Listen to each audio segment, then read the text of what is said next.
Hello everyone. Hello Fajita. Hello everyone! Hello Ruth! It's good to see you. Shall we see what Fajita's got in her bucket? Have you worked it out? Let's see. Oh, Show it again! okay. It's a G or a G. G for... Oh, I know! Okay, what? Good for God! Yes, G for God. That's not what we're thinking about today. Oh! Good for goat! Goat. Yeah, we're not thinking about goats either. What? The greatest of all time! Jesus! Well, we are thinking about Jesus. I wasn't thinking we were thinking about Jesus as the goat, but as a Christian, I believe he is. So, yeah, you could have that, but no, that's not what we were going to think about either. Well, what then? G for Galilee. Galilee? Yes. What's that? Galilee isn't a what. Galilee is a where. Galilee was a place in Israel. What? You mean that Penrith or Carlisle? No, more like Cumbria. Galilee was a region of Israel, and it was named after a lake that was there, that was actually called a sea. Oh, the Sea of Galilee! Yes! And the reason I want us to think about Galilee today, actually, let's look on a map first. Okay, so on this map, you can see there are different areas, different regions of Israel. There was Judea, which was where Jerusalem was. Oh, that was the capital. That's where the temple is. Yes, very good. So there was Judea, and Bethlehem was in Judea too. Oh, that's where Jesus was born. Yes, but Jesus' parents were originally from, and they went back to, Nazareth. Can you see Nazareth on our map? Well done. Yes, Nazareth was in Galilee. And in the middle is an area called Samaria. And then there's a desert called Perea. Oh, so they like different counties. A little bit like different counties, yes.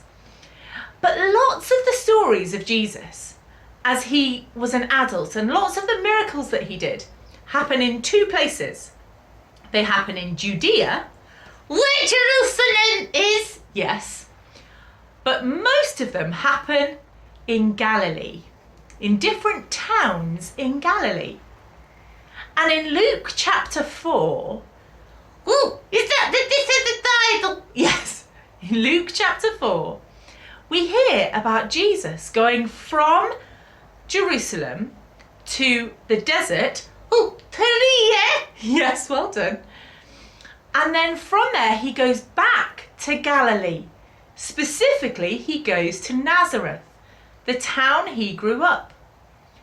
And when he's in Nazareth, he reads in the synagogue, that's like the smaller version of the temple that were in towns, and he reads a promise that was made about the person who was to come.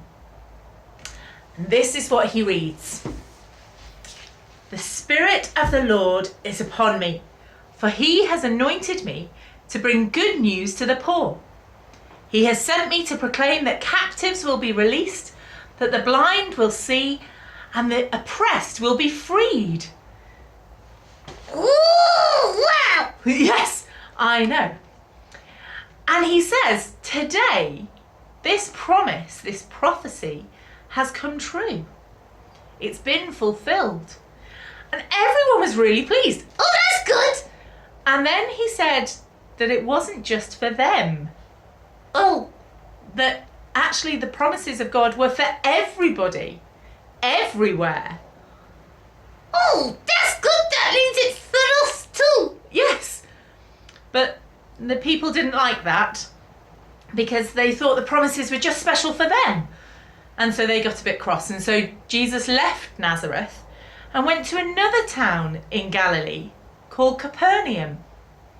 And lots of the stories that we hear, and maybe some of the stories that we're going to find out about, happen around the Sea of Galilee. They happen in that area. I wonder what amazing things you think have happened in your area. Maybe you know some stories about famous things that have happened. I know some stories about famous things that happened where I grew up, or famous people that were from where I grew up. Who? Well, there was a comedy guy in the early 1900s called Stan Laurel, Laurel and Hardy, and I grew up in the town that Stan Laurel was born in. So maybe you know of some famous people from around where you live, or famous things that have happened. I wonder what it would have been like in Jesus' day to say, I'm from the same place as that Jesus bloke. I wonder if people were excited to know that they lived in the same area that Jesus was. Some people were, because they followed him. We hear about the crowds following Jesus because they knew that he was in their area. How exciting would that be? I'm going to thank God for the places that we live and the people that live in them.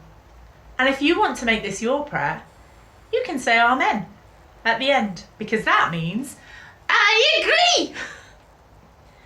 Father God, thank you for the areas that we live in, the towns and the villages.